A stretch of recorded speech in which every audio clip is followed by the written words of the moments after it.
until he dropped his winnings back and gave up $1 million of his own cash.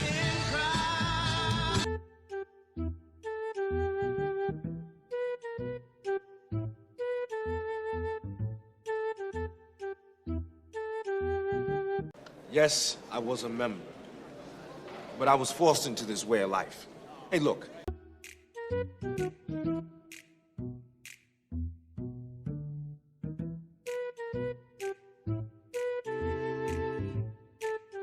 Okay, well, what can I say?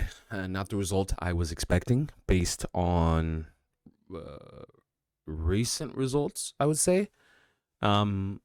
But man, I understand Bournemouth was somewhat kind of on a hot streak-ish, but I'm still expecting Manchester United to bring home the 3 points against a team like that. Un poco caliente por el final. ¿Qué mira, bobo? ¿Qué mira, bobo? Anda para allá, bobo. And yeah, humbled again, another wake-up call. Welcome back, folks. This is the Pitchside Report. Soccer, football, the beautiful game we all love. Let's talk about it, man. Let's talk about it. And we are touching on Manchester United versus Bournemouth. Manchester United 0, Bournemouth 3. And first off, I want to say that, these types of results are somewhat expected.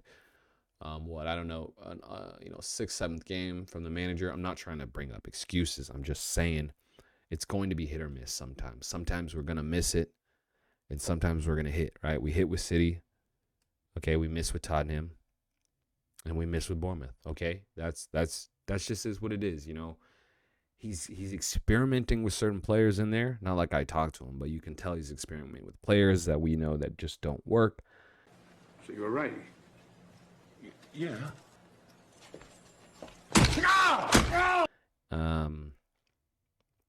In certain positions, and he's getting found out. I would say that this is one of the games where, as far as the substitutions, I think he got it wrong. Even somewhat of the setup, I think he got it wrong. Will solve all the problems of this club. Yeah, let's just talk about it. First goal, 7th minute. First goal, 27th minute, again from a set piece. At this point, that should be one of the major things that, they're talking about at practice. I don't know how they have it set up as far as zoning or man marking, but I think it should go to man marking at this point. I don't want to put 100% of the blame on Xerxes, even though, someone that with that stature you would think is able to head the ball out. But, he is attacking minded, so I'm going to give him the benefit of the doubt, okay? And the fact that we've been scored on many times from set pieces, so it's not just all of a sudden that, this is happening now.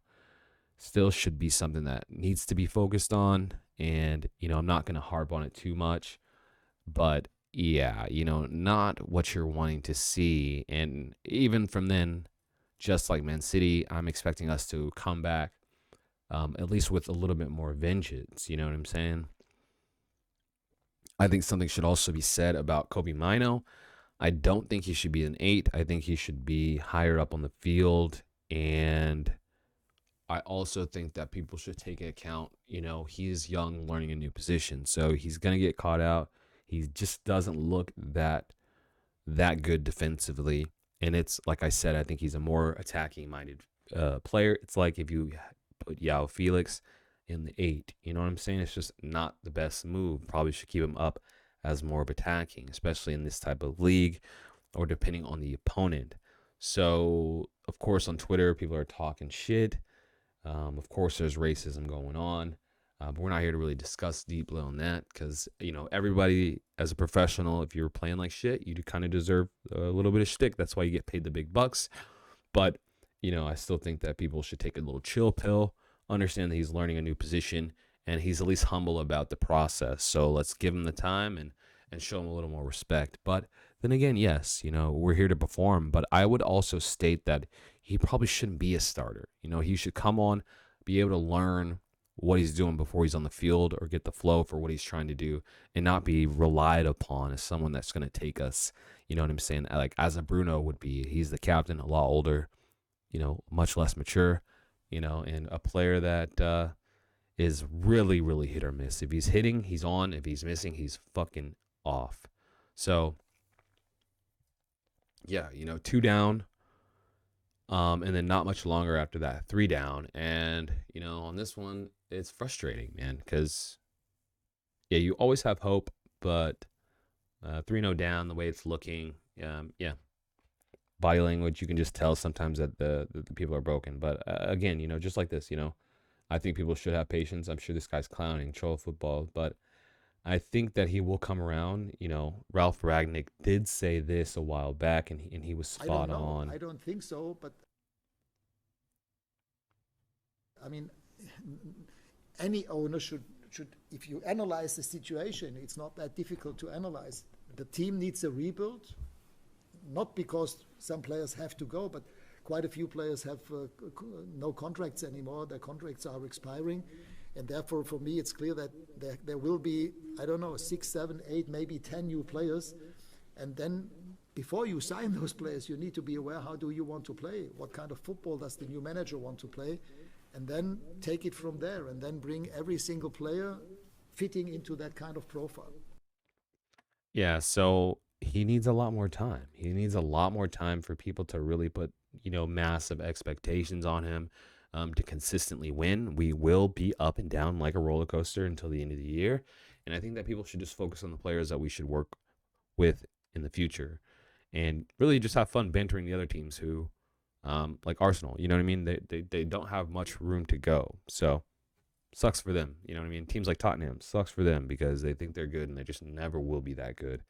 And, yeah, expectations, not the clown. I'm just saying, our ceiling is a lot higher than theirs. I believe that different players are needed. I think the wingback positions are going to be something that needs to be upgraded. They need to be more attacking minded players and not necessarily fully defensive players, just for more flexibility as far as what we can do when we have the ball in attack. Of course, I think our striking needs a little bit of work as far as the top striking, like Rasmus and Xerxes. They need a little bit of help or someone else to, that's better than them. I like Xerxes, but yeah, sometimes he doesn't show the right body language. But again, I like his style of play.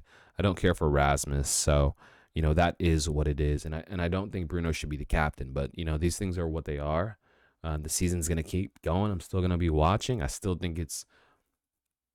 think the future looks way more bright than when we had Ten Hag. And I'm still, 1,000% into Amarin and what he's got to do. As far as the top 4, I don't know. It doesn't look like it's going to be that. It doesn't look like we're going to keep the right consistency. But, let me know your thoughts. I want to know what you guys think as Manchester United fans.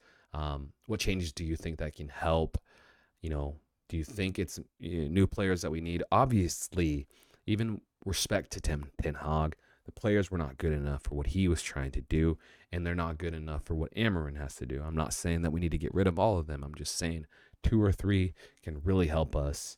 And, of course, we have the money. So I know we have the right coach. We just need the right players. And that's how I feel. Now, if you're feeling the vibe, subscribe. If you made it this far, I really appreciate you watching. Leave a like. Helps the channel grow. I'm trying to get to 100 subscribers before the end of the year. And we shall see, man. Small goal, but we got to start with something. You feel me? But, yeah, if you made it this far, I really appreciate watching. And I will catch you guys on the next Pitch Side Report. All right, later. No, because Father Christmas has not been very nice to me. I am on a good list.